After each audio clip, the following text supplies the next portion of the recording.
Alright, good morning, guys. We are on chapter 6, the inner body. So here it says the inner body of the power of now. So chapter 6, the inner body. So it says being is your deepest self. So being is your deepest self. You spoke earlier about the importance of having deep roots within or inhabiting the body. Can you explain what you meant by that? So you spoke earlier about the importance of having deep roots within or inhabiting the body. Can you explain what you meant by that? The body can become a point of access into the realm of being. Let's go into that more deeply now. I'm still not quite sure if I fully understand what you mean by being. Water? What do you mean by that? I don't understand it. This is what a fish would say if it had a human mind. Please stop trying to understand being. You have already had significant glimpses of being, but the mind will always try to squeeze it into a little box and then put a label on it. It cannot be done. It cannot become an object of knowledge. In being, subject and object merge into one. Being can be felt as the ever-present I am that is beyond name and form. To feel and thus to know that you are, and to abide in that deeply rooted state is enlightenment, is the truth that Jesus says will make you free. Free from what? Free from the illusion that you are nothing more than your physical body and your mind. This illusion of the self, as the Buddha calls it, is the core error. Free from fear in its countless disguises as the inevitable consequence of that illusion. The fear that is your constant tormentor as long as you derive your sense of self only from this ephemeral and vulnerable form. And free from sin, which is the suffering you consciously inflict on yourself and others, as long as this illusory sense of self governs what you think, say, and do. So I'm going to write down ephemeral. I just have my laptop right here, and I just write down the words I want to define later. Ephemeral. And I put them on my vlog. Look beyond the words. I don't like the word sin. It implies that I am being judged and found guilty. I can understand that over the centuries many erroneous views and interpretations have accumulated around words such as sin due to ignorance, misunderstanding, or a desire to control, but they contain an essential core of truth. If you are unable to look beyond such interpretations and so cannot recognize the reality to which the words point, then don't use it. Don't get stuck on the level of words. A word is no more than a means to an end. It's an abstraction. Not unlike a signpost, it points beyond itself. The word honey isn't honey. You can study and talk about honey for as long as you like, but you won't really know it until you taste it. After you have tasted it, the word becomes less important to you. You won't be attached to it anymore. Similarly, you can talk or think about God continuously for the rest of your life, but does that mean you know or have even glimpsed the reality to which the words point?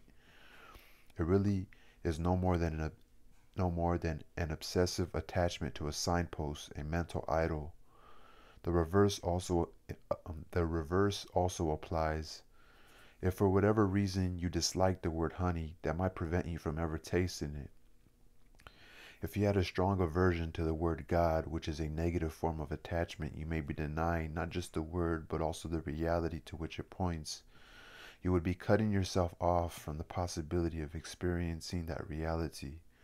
All this is, of course, intrinsically connected with being identified with your mind. So, if a word doesn't work for you anymore, then drop it and replace it with one that does work. If you don't like the word sin, then call it unconsciousness or insanity.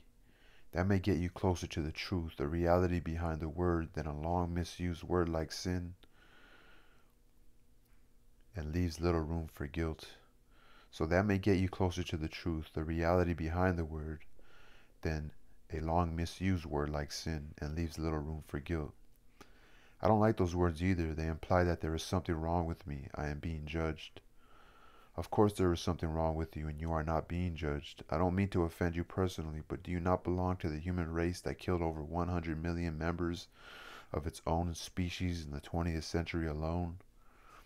You mean guilt by association? It is not a question of guilt, but as long as you are run by the egoic mind, you are part of the collective insanity. Perhaps you haven't looked very deeply into the human condition in its state of dominance by the egoic mind. Open your eyes and see the fear, the despair, the greed, and the violence that are all pervasive. See the heinous cruelty and suffering on. See the heinous and cruel. No, see the heinous cruelty and suffering on an unimaginable scale that humans have inflicted and continue to inflict on each other, as well as on other life forms on the planet. You don't need to condemn, just observe. That is sin. That is insanity. That is unconsciousness.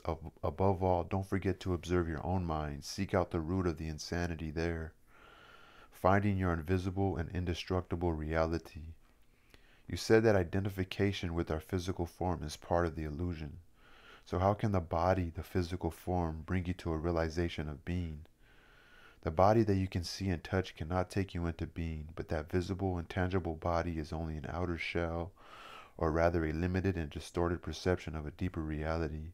In your natural state of connectedness with being, this deeper reality can be felt every moment as the invisible inner body, the animating presence within you. So to inhabit the body is to feel the body from within, to feel the life inside the body, and thereby come to know that you are beyond the outer form. But that is only the beginning of an inward journey that will take you ever more deeply into a realm of great stillness and peace, yet also of great power and vibrant life. At first you may only get fleeting glimpses of it, but through them you will begin to realize that you are not just a meaningless fragment in an alien universe, briefly suspended between birth and death, allowed a few short-lived pleasures followed by pain and ultimate annihilation. Underneath your outer form, you are connected with something so vast, so immeasurable and sacred, that it cannot be conceived or spoken of, yet I am speaking of it now. I am speaking of it not to give you something to believe in, but to show you how you can know it for yourself. You are cut off from being as long as your mind takes up all your attention. When this happens, and it happens continuously for most people, you are not in your body. The mind absorbs all your consciousness and transforms it into mind stuff. You cannot stop thinking. Compulsive thinking has become a collective disease. Your whole sense of who you are is then derived from mind activity. Your identity, as it is no longer rooted in being, becomes a vulnerable and ever needy mental construct, which creates fear as a predominant underlying emotion. The one thing that truly matters is then missing from your life: awareness of your deeper self, your invisible and indestructible reality. To become conscious of being, you need to reclaim consciousness from the mind. This is one of the most essential tasks on your spiritual journey. It will free vast amounts of consciousness that previously had been trapped in useless and compulsive thinking. A very effective way of doing this is simply to take the focus of your attention away from thinking and direct it into the body, where being can be felt in the first instance as the invisible energy field and gives life to what you perceive as the physical body. Connecting with the inner body. Please try it now. You may find it helpful to close your eyes for this practice. Later on, when being in the body has become natural and easy, this will no longer be necessary. Direct your attention into the body. Feel it from within. Is it alive? Is there life in your hands, arms, legs, and feet, in your abdomen, your chest? Can you feel the subtle energy field that pervades the entire body and gives vibrant life to every organ and every cell? Can you feel it simultaneously in all parts of the body as a single field of energy? Keep focusing on the feeling of your inner body for a few moments. Do not start to think about it, feel it. The more attention you give it, the clearer and stronger this feeling will become. It will feel as if every cell is becoming more alive, and if you have a strong visual sense, you may get an image of your body becoming luminous. Although such an image can help you temporarily, pay more attention to the feeling than to any image that may arise. An image, no matter how beautiful or powerful, is already defined in form, so there is less scope for penetrating more deeply. The feeling of your inner body is formless, limitless, and unfathomable. You can always go into it more deeply if you cannot feel very much at this stage. Pay attention to whatever you can feel. Perhaps there is just a slight tingling in your hands or feet. That's good enough for the moment. Just focus on the feeling. Your body is coming alive. Later we will practice some more.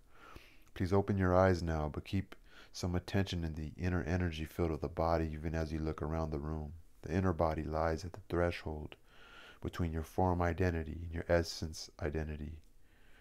Between your form identity and your essence identity, your true nature. Never lose touch with it. Transformation through the body.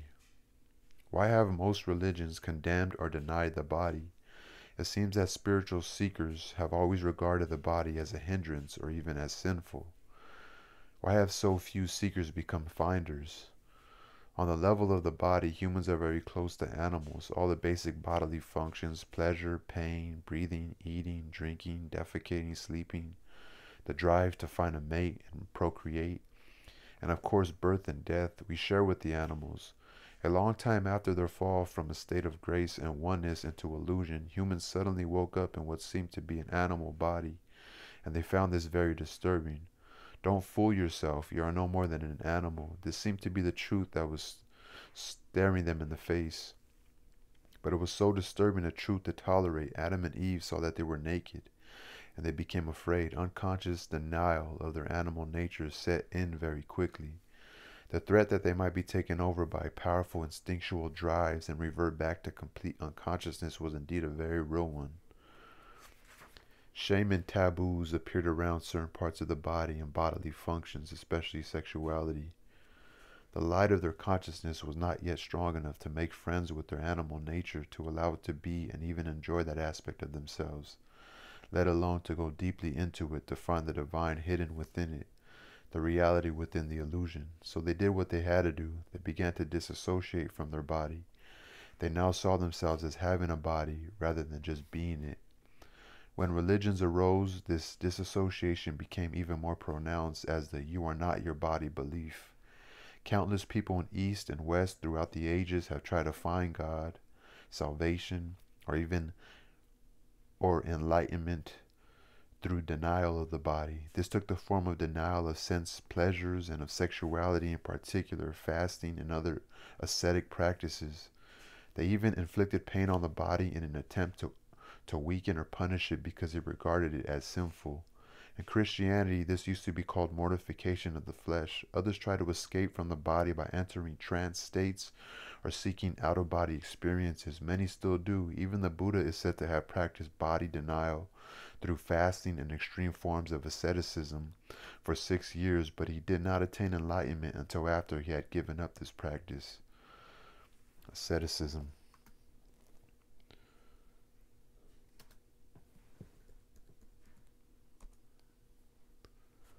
Asceticism.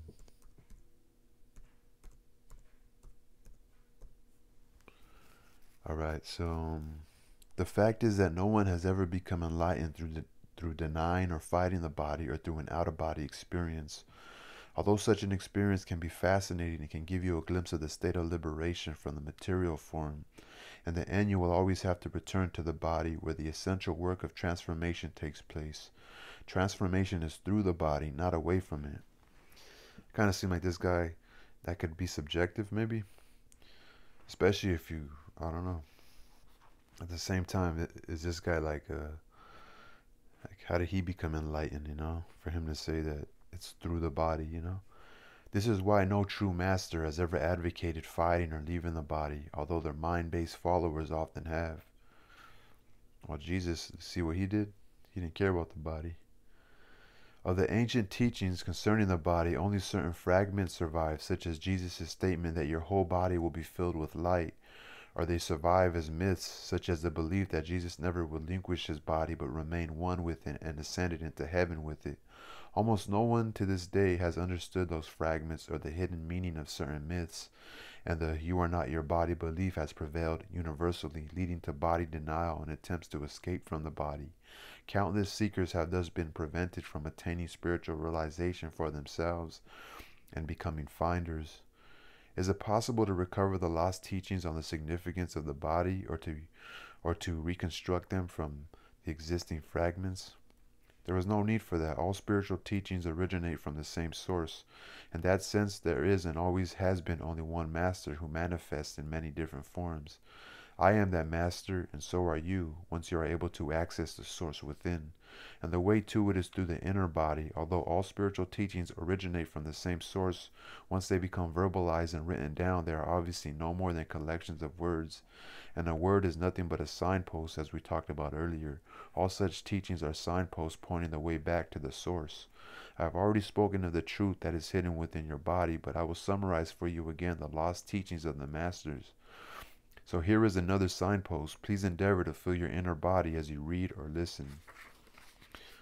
Sermon on the Body.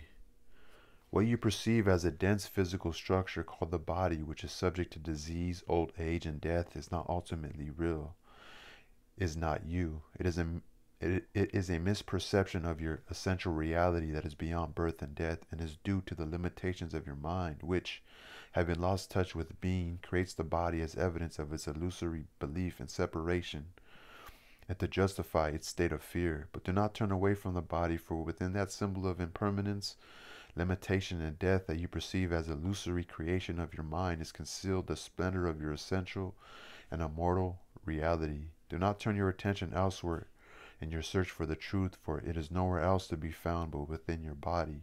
Do not fight against the body, for in doing so you are fighting against your own reality. You are your body. The body that you can see and touch is only a thin, illusory veil. Underneath it lies the invisible inner body, the doorway into being, into life unmanifested.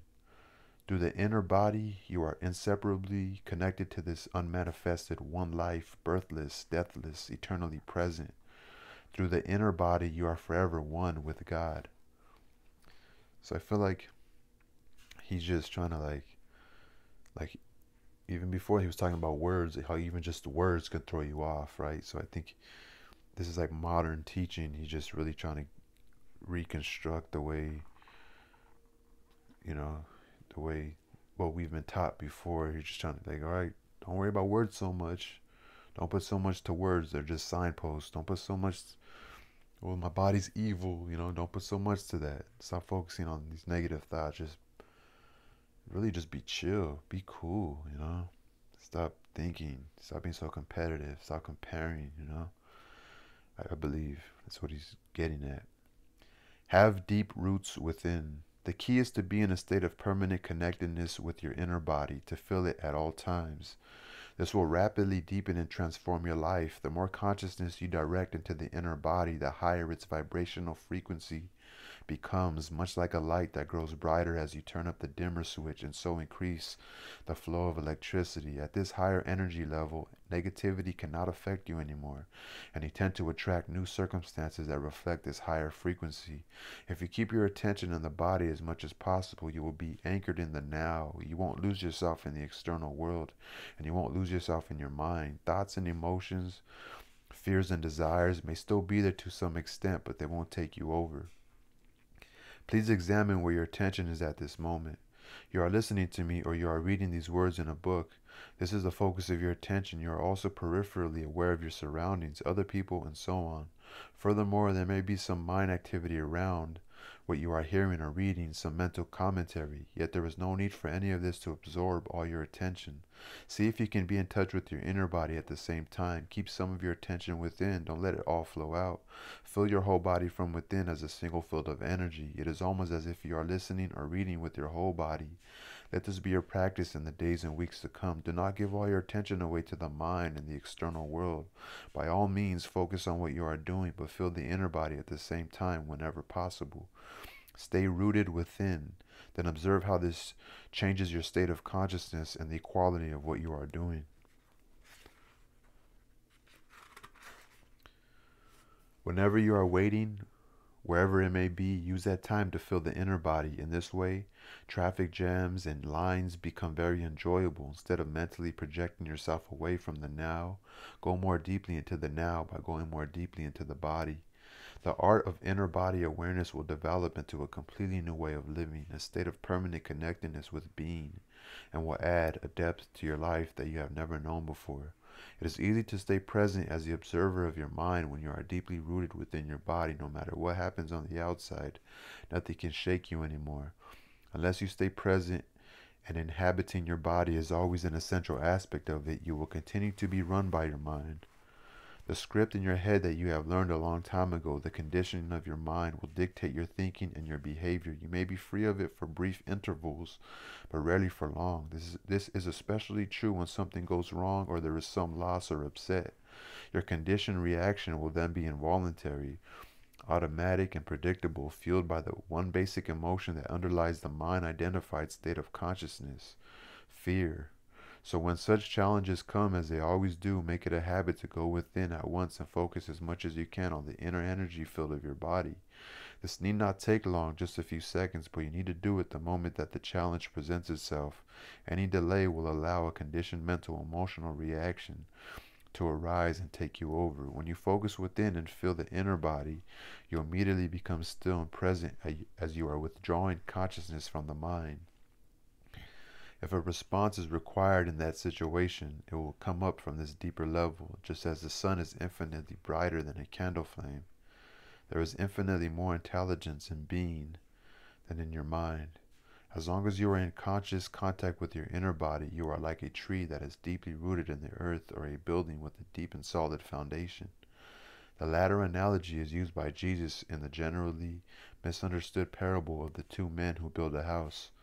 One man builds it on the sand without a foundation, and when the storm and floods come, the house is swept away. The other man digs deep until he reaches the rock, then builds his house, which is not swept away by the floods. Before you enter the body, forgive. I felt very uncomfortable when I tried to put my attention on the inner body. There was a feeling of agitation and some nausea, so I haven't been able to experience what you are talking about. What you felt was a lingering emotion that you were probably unaware of until you started putting some attention into the body. Unless you first give it some attention, the emotion will prevent you from gaining access to the inner body, which lies at a deeper level underneath it. Attention does not mean that you start thinking about it. It means to just observe the emotion, to feel it fully, and so to acknowledge and accept it as it is. Some emotions are easily identified: anger, fear, grief, and so on.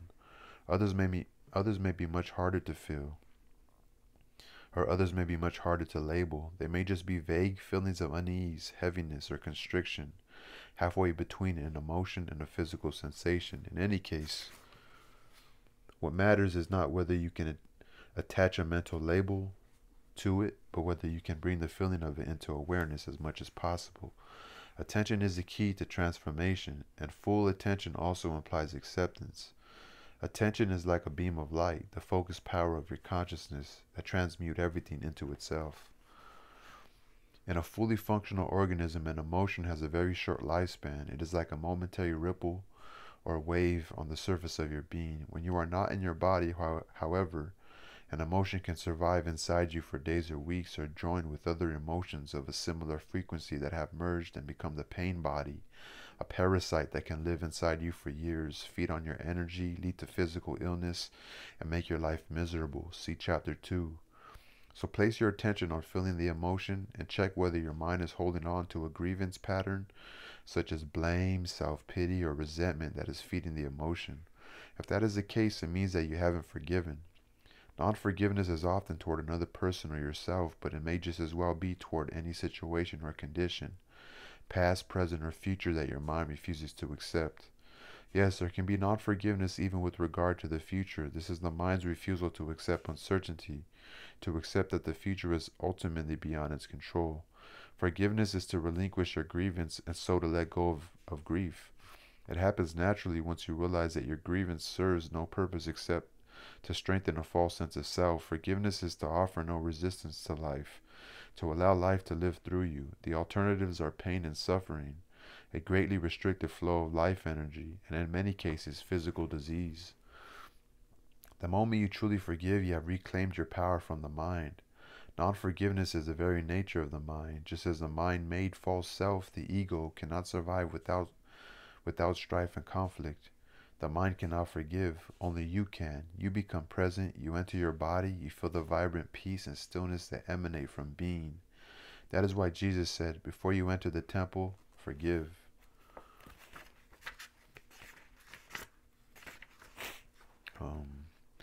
Your link with the unmanifested. What is the relationship between presence and the inner body? Presence is pure consciousness, consciousness that has been reclaimed from the mind, from the world of form. The inner body is your link with the unmanifested, and in its deepest aspect is the unmanifested, the source from which consciousness emanates, as light emanates from the sun. Awareness of the inner body is consciousness remembering its origin and returning to the source. Is the unmanifested the same as being? Yes, the word unmanifested attempts, by way of negation, to express that which cannot be spoken, thought, or imagined. It points to what it is by saying what it is not. Being, on the other hand, is a positive term. Please don't get attached to either of these words or start believing in them. They are no more than signposts.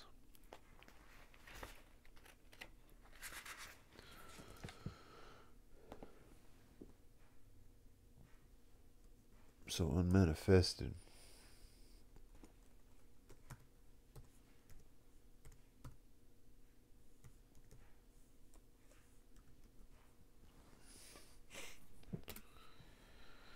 You said that presence is consciousness that has been reclaimed from the mind. Who does the reclaiming? You do. But since in your essence you are consciousness, we might as well say that it is an awakening of consciousness from the dream of form. This does not mean that your own form will instantly vanish in an explosion of light. You can continue in your present form, yet be aware of the formless and deathless deep within you. I must admit that this is way beyond my comprehension, and yet on some deeper level I seem to know what you are talking about. It's more like a feeling than anything else. Am I deceiving myself? No, you are not. Feeling will get you closer to the truth of who you are than thinking. I cannot tell you anything that deep within you don't already know. When you have reached a certain stage of interconnectedness, you recognize the truth when you hear it. If you haven't reached that stage yet, the practice of body awareness will bring about the deepening that is necessary, slowing down the aging process. In the meantime, awareness of the inner body has other benefits in the physical realm. One of them is a significant slowing down of the aging of the physical body. Awareness of the inner body. Whereas the outer body normally appears to grow old and wither fairly quickly, the inner body does not change with time, except that you may feel it more deeply and become it more fully. If you are 20 years old now, the energy field of your inner body will feel just the same when you are 80. It will be just as vibrantly alive. As soon as your habitual state changes from being out of body and trapped in your mind to being in the body and present in the now, your physical body will feel lighter, clearer, more alive. As there is more consciousness in the body, its molecular structure actually becomes less dense. More consciousness means a lessening of the illusion of materiality. When you become identified more with the timeless inner body than with the outer body, when presence becomes your normal mode of consciousness and past and future no longer dominate your attention, you do not accumulate time anymore in your psyche and in the cells of the body. The accumulation of time as the psychological burden of past and future greatly impairs the cell's capacity for self-renewal. So if you inhabit the inner body, the outer body will grow old at a much slower rate, and even when it does, your timeless essence will shine through the outer form, and you will not give the appearance of an old person. Is there any scientific evidence for this? Try it out, and you will be the evidence. Strengthening the immune system. Another benefit of this practice in the physical realm is a great strengthening of the immune system, which occurs when you inhabit the body. The more consciousness you bring into the body, the stronger the immune system becomes. It is as if every cell awakens and rejoices. The body loves your attention. It is also a potent form of self-healing. Most illnesses creep in when you are not present in the body. If the master is not present in the house, all kinds of shady characters will take up residence there. When you inhabit your body, it will be hard for unwanted guests to enter. It is not only your physical immune system that becomes strengthened, your psychic immune system is greatly enhanced as well. The latter protects you from negative mental and emotional force fields of others which are highly contagious. Inhabiting the body protects you not by putting up a shield, but by raising the frequency vibration of your total energy field so that anything that vibrates at a lower frequency, such as fear, anger, depression, and so on, now exists in what is virtually a different order of reality. It doesn't enter your field of consciousness anymore. Or if it does, you don't need to offer any resistance to it because it passes right through you. Please don't just accept or reject what I am saying. Put it to the test.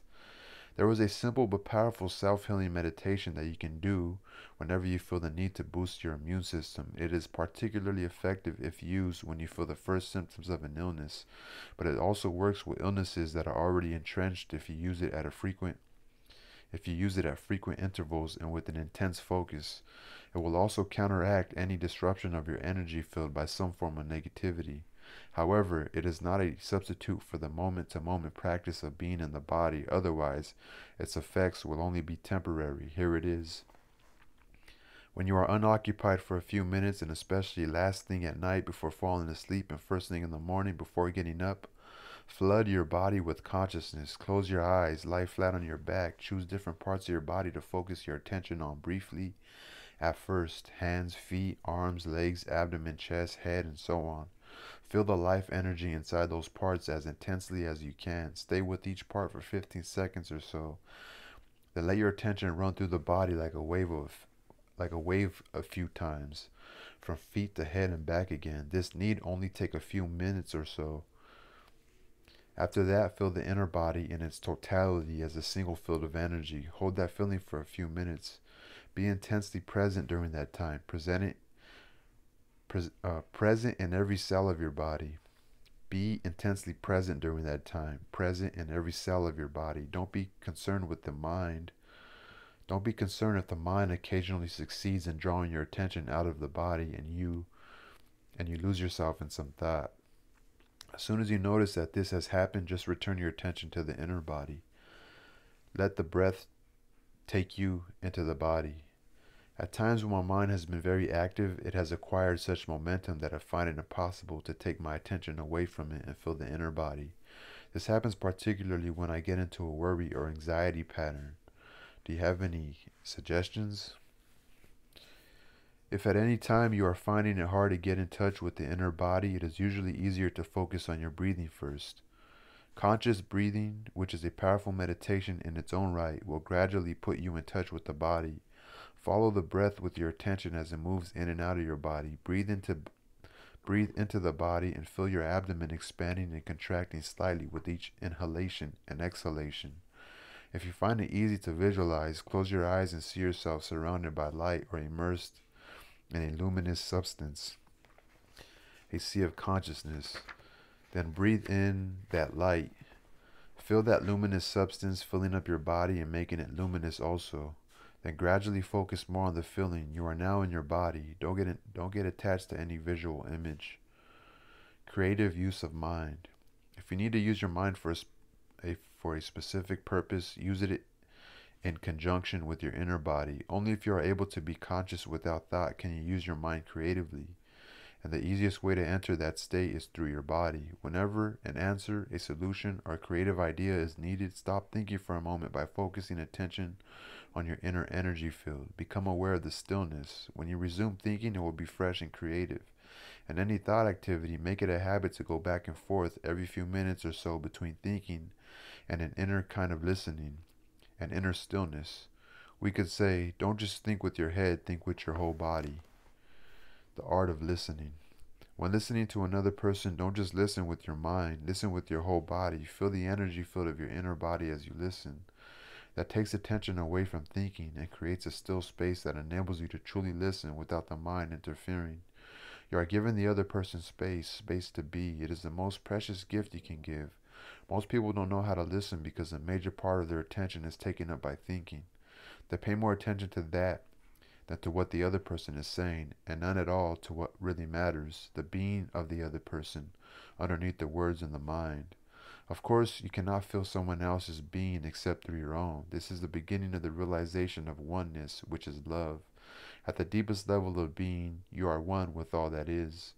Most human relationships consist mainly of minds interacting with each other, not of human beings communicating, being in communion. No relationship can thrive in that way, and that is why there is so much conflict in relationships. When the mind is running your mind, when the mind is running your life, conflict, strife, and problems are inevitable. Being in touch with your inner body creates a clear space of no mind within which the relationship can flower. It's talking about being a better listener.